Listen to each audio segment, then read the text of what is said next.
आज हम लोक प्रशासन में संगठन के विभिन्न सिद्धांतों पर चर्चा करेंगे। सामान्य शब्दों में संगठन का आशय अनेक व्यक्तियों की एक ऐसी स्थिति या संरचना से है जिसमें वे पहले से निश्चित लक्ष्य को पूरा करने के लिए योजनाबद्ध तरीके से कार्य करते हैं तथा एक दूसरे को सहयोग देते हुए अपने निर्धारित कर्तव्यों का पालन सुव्यवस्थित ढंग से करते हैं। संगठन के कई आधार हैं। लूथर गुलिक ने उद्देश्य, प्रक्रिया, व्यक्ति और स्थान को संगठन में कार्य विभाजन के उपयुक्त आधार बताए हैं। न्यूमैन ने उत्पादन, स्थान, ग्राहक, प्रक्रियाओं और कार्यकलापों को आधार माना है। संगठन के विभिन्न सिद्धांत। विभिन्न विद्वानों द्वारा संगठन के जो विभिन्न सिद्धांत बताए हैं उनमें से प्रमुख सिद्धांत निम्नलिखित हैं। संगठन का शास्त्रीय सिद्धांत।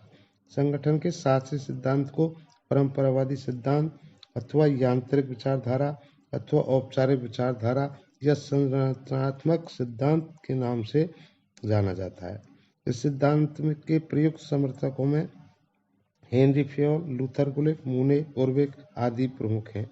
इस सिद्धांत का मानना है कि संगठन का अर्थ है एक औपचारिक ढांचा जिसकी रचना विशेषज्ञों द्वारा स्पष्ट सिद्धांतों, नियमों और उपनियमों के आधार पर की जाती है।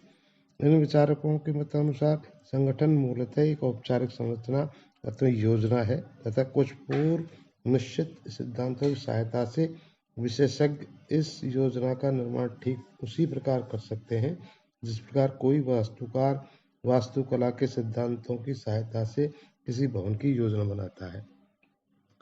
मानवतावादी दृष्टिकोण अथवा सामाजिक मनोवैज्ञानिक दृष्टिकोण। मानवतावादी दृष्टिकोण के अनुसार संगठन व्यक्तियों का एक ऐसा समूह है जिसमें व्यक्ति परस्पर इस प्रकार संबंधित रहते हैं कि प्रत्येक का व्यवहार सामान्य लक्ष्य की प्राप्ति में सहयोग प्रदान करता है। यह दृष्टिकोण यह मानता है कि जब कुछ व्यक्ति दीर्घकाल तक मिलकर काम करते हैं तो उनमें भावनात्मक और वैयक्तिक संबंध विकसित हो जाते हैं जो औपचारिक संबंधों से भिन्न होते हैं और ये संगठन में महत्वपूर्ण होते हैं। एक्टन मेयो और उनके सहयोगी इस दृष्टिकोण के प्रवृत्त समर्थक माने जाते हैं। मानवतावादी विचारधारा मनुष्यों, मानवीय अभिप्रेरणाओं और अनौपचारिक सामूहिक कार्य संचालन पर बहुत अधिक बल देती है। तीसरा है संगठन संबंधी नौकरशाही सिद्धांत। नौकरशाही शब्द का प्रयोग प्रशासन के क्षेत्र में दो अर्थों में किया जाता है। प्रथम, प्रशासन के कार्यों और पद्धतियों की रचना के लिए तथा द्वितीय, प्रशासकीय अधिकारियों के समूह के लिए। सामान्यतः इस शब्द का प्रयोग प्रशासकीय अक्षमता तथा अधिकारियों द्वारा शक्ति के अनुचित प्रयोग के लिए किया जाता है।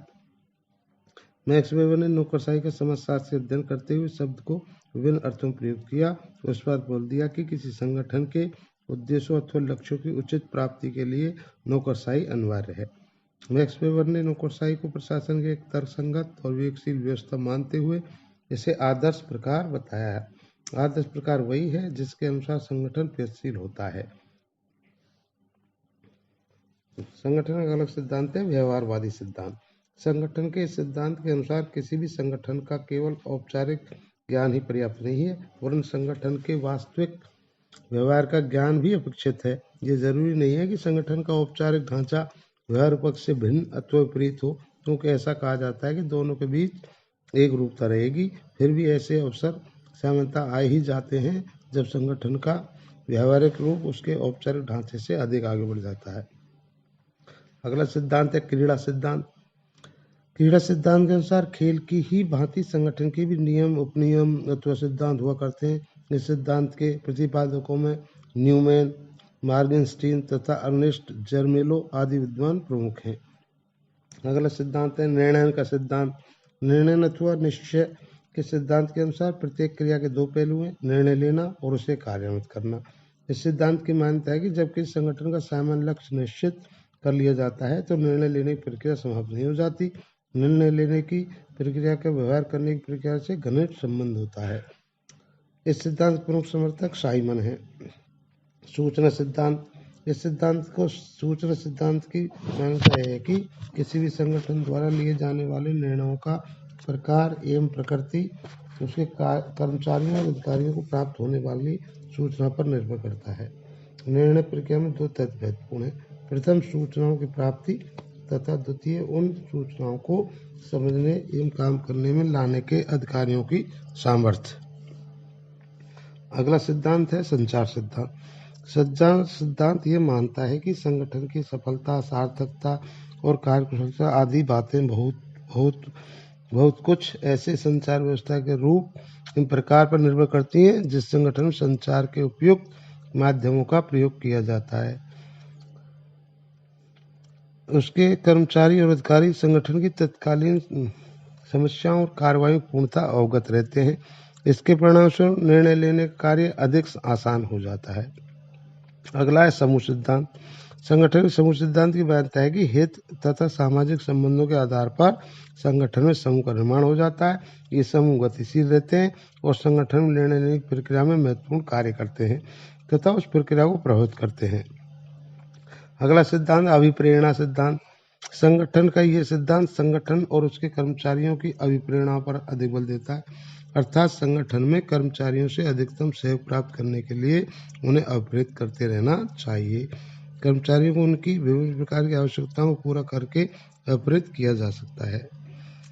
एक अगला सिद्धांत है नेतृत्व सिद्धांत। संगठन का नेतृत्व सिद्धांत इस बात पर जोर देता है कि सुदृढ़ और प्रभावपूर्ण निर्देशन हेतु प्रशासकों तथा प्रबंधकों द्वारा प्रभावपूर्ण सफल नेतृत्व प्रदान किया जाना चाहिए। संगठन के सिद्धांतों अथवा दृष्टिकोणों में प्रथम दो सिद्धांत ही महत्वपूर्ण हैं, अर्थात सात सिद्धांत तथा मानवतावादी दृष्टिकोण। इन दोनों सिद्धांतों का अंतर मुख्यतः औपचारिक संगठन और अनौपचारिक संगठन की स्थापना करता है। इन दोनों सिद्धांतों में से कौन सा सिद्धांत महत्वपूर्ण है, इस संबंध में यह कहा जा सकता है कि संगठन के प्रति ही दोनों सिद्धांत अथवा दृष्टिकोण अपने आप में एकांगी तथा अधूरे हैं।